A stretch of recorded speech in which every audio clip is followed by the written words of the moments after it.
আসসালামু আলাইকুম, মিষ্টি মায়ের রান্নাঘরে সবাইকে জানাচ্ছি মোস্ট ওয়েলকাম। আমি আজকে খাসির মাংস রান্না করব। অনেকেই আছে খাসির মাংসটা ভালো করে রান্না করতে পারে না, আবার অনেকে আছে খুব মজা করে খাসির মাংসটা রান্না করে। আমি এখানে প্রথমে পেঁয়াজটাকে একটু ভালো করে বেরেস্তা করে নেব। পেঁয়াজটা একটু লাল করে নেব, আপনারা চাইলে নাও করতে পারেন। ঠিক আছে, পেঁয়াজটা একটু লাল করে নিলে তরকারির কালারটা খুব সুন্দর আসে, আর গ্রানটাও খুব বেশি সুন্দর আসে। দুইটা দারচিনি আর তেজপাতাটা দিয়ে দিয়েছি। এবার মশলাটা কষানোর জন্য আমি এখানে অল্প একটু পানি দিয়ে দিয়েছি, যাতে মশলাটা নিচ দিয়ে পুড়ে না যায়।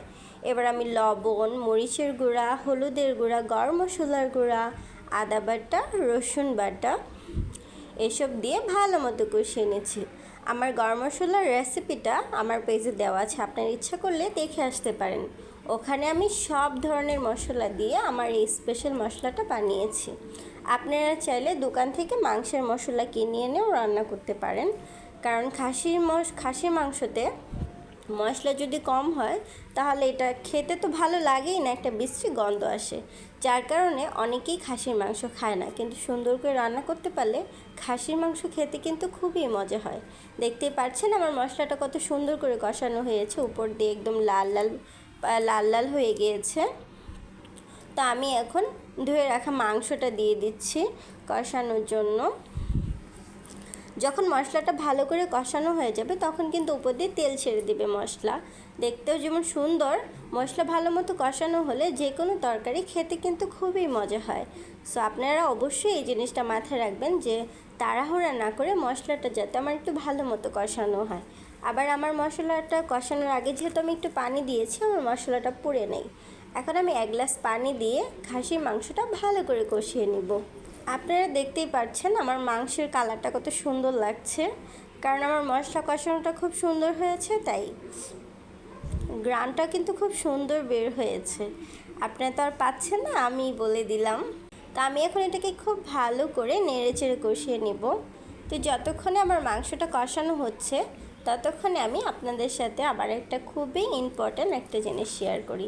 আমি পেজ খোলার পর থেকে আমার পেজে আমার কিছু ফ্রেন্ড আছে, মানে আমার অনলাইন ফ্রেন্ডই, তাদের সাথে আমার পার্সোনালি কোনো পরিচয় নাই। তারা আমাকে আল্লাহর রহমতে এত সাপোর্ট করছে, তাদের সাপোর্টের কারণে আমি এখনও টিকে আছি। তা না হলে আমার পেজটা খুলেছি প্রায় 4 মাস হয়ে যাচ্ছে।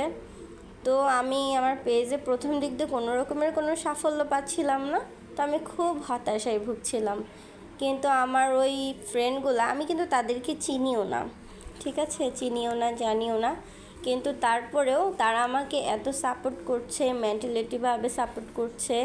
মানে মাঝে মাঝে যদি আমি হতাশ হয়ে যাই, তাদের কমেন্ট দেখে আমি আবার ইন্সপায়ার হই। ঠিক আছে, মাঝে মাঝে ভাবি ধরছে কিছুই হচ্ছে না, ভিউ হচ্ছে না, ফলোয়ার হচ্ছে না, আমি আর ভিডিও টিডিও ছাড়বো না। ঠিক আছে, কিন্তু ওনাদের কমেন্ট দেখে আমার আবার মনোবল ফিরে আসে, আমার আবার নিজের ভিতরে ধৈর্য ধারণ হয়। ঠিক আছে, তো আমার ওইসব ফ্রেন্ডদেরকে জানাই অন্তরস্থ থেকে অনেক অনেক অনেক ধন্যবাদ। আমি তোমাদেরকে ধন্যবাদ দিয়ে শেষ করতে পারবো না।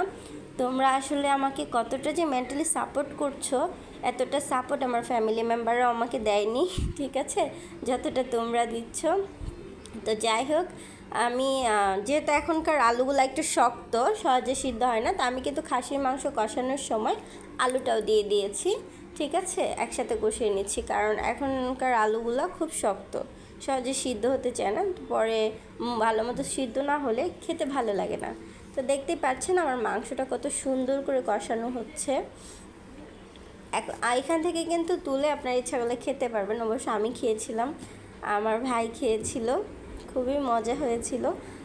তো আমার তরকারির কালারটাও খুব সুন্দর এসেছে। আপনারা বাসায় এইভাবে অবশ্যই রান্না করবেন, বিশেষ করে যারা খাসির মাংস খেতেই চান না, যে হ্যাঁ গন্ধ লাগে, ভালো লাগে না, তারা এভাবে রান্না করে খেয়ে দেখবেন, খুব মজা হয়।